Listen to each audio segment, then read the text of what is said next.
Okay, once again, good morning. Welcome to our daily postil. This is your Doc Rudy.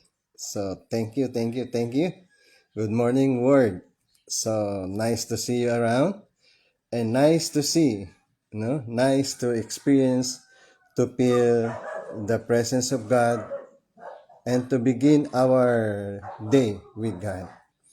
So, this morning I came across as I ponder, as I meditate, as I'm reflecting, no, just yesterday night and until this morning, then I came across with these Bible verses.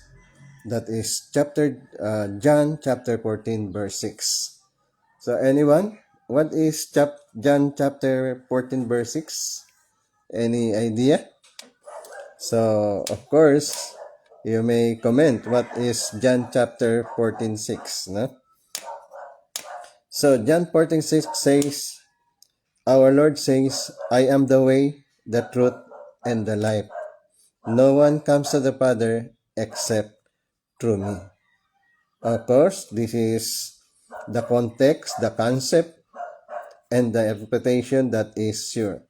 There's no other way to interpret this, no other elaboration needed, or just a plain reflection. What we are going here is a reflection about these Bible verses. Because these Bible verses, the word of our Lord Jesus Christ explained to itself. That says, I am the way, the truth, and the life. No one comes to the Father except through me. So as you know, for example, there is an airplane. No, I think one good for airplane is because the airplane can pass through the road before the airplane taking off. It will pass through the concrete pavement, right? No, it will take across pavement and then going fly high and high. No, but basically the way of airplane is in the air.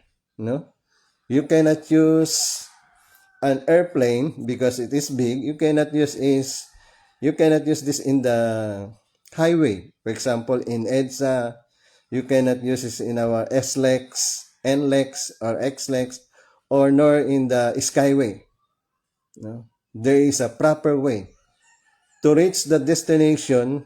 For example, if you're going to Japan, if you're going to Indonesia, then you are taking ride by airplane. The only way for the airplane is to fly high and then to reach the destination. The same true with the ship. If for example you want to go to from London to New York, no, then you cannot say to the boat fly, but the boat will pass. The course of the ship is through the water, through the ocean. No, you cannot expect that the ship will pass through a pavement or a concrete cement. The only course that the ship to reach the destination is for the to take its course in the ocean. Similarly with the bus, with the car, no? Then the only way is to pass. But they have many kinds of routes, no? Many kinds of route. No? You can pass many kinds of route, many ways. No? The same true with the airplane. No? Then the train has a special course because there is only a right track for the train.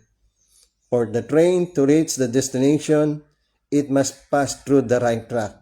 No other way. No other way. He cannot change his course. Just like the ship, the bus, the airplane, they can shift their course, but the the train, there is only one course of way to follow. No? You cannot say, I go here because the path, the right track is only designed to reach its proper destination. For example, if you want to go to, for example, to Texas, to another country, if you take the train, there is no course other way around to pass by the train, but there is only one track. So similarly, in our course, no, the way to godliness, our course is only one. At it says, I am the way, the truth, the life. It's only our Lord and Savior, Jesus Christ. We cannot say that I have money. No, I have money, then I can go to heaven because I'm a rich man. You cannot tell to God, I'm rich, I'm a king. Therefore, I'm entitled to the kingdom of heaven. No. I am the president of the United States. Therefore, I'm entitled to go to the kingdom of heaven. No. In the same way, no, whatever the situation in your life, you cannot boast it to God because the only way to go to God is through our Lord and Savior, Jesus Christ. And precisely why God prepared for thousands of years, God prepared for the coming of our Lord and Savior, Jesus Christ. So that means He is the way, the truth, and the life. The way, Jesus is the way to godliness. The way to have a relationship to God. No? We cannot say, oh, I'm here in this group, therefore I am with God. No. The only way is for us to have proper relationship with God is to have proper relationship with our Lord and Savior, Jesus Christ. And then He is the truth. When we are speaking about the truth, we are looking for love. No? Then the only way for us to be loved by God, the only way to love God is to love our Lord and Savior, Jesus Christ. As our Lord Jesus Christ said, who acknowledge me, I will acknowledge him to the Father. Who disown me, I will disown him to my Father. So that means we need to have a proper relationship with our Lord and Savior Jesus Christ. Just like he say in Revelation 3:20, he says, I'm knocking at the door of your heart. No? And whoever opens, then I will come in and dine with him. So that means the proper relationship, the only way to have the proper relationship is our Lord and Savior Jesus Christ. And then if we have the way, if we have the truth, and then here comes now our life. Our eternal life with God. Our life with God. So therefore, if we want to have a proper life with God, to have eternal life with God, that means our Lord and Savior Jesus Christ must be in our life. In the course of our life of faith, we should think, do I have proper relationship with our Lord and Savior Jesus Christ? That is very important.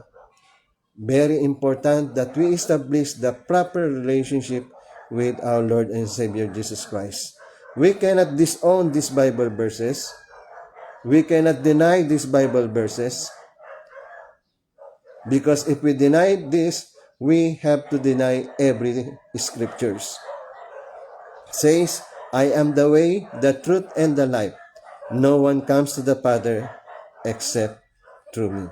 So that means in our life of faith, our proper relationship, no, our proper relationship with our Lord and Savior Jesus Christ must be in accordance with God's will, must be in proper place, and then as we seek, because it says, why are you seeking? Why you are searching the Bible? Why are you searching the scriptures? It only tells me. And there are many parallels.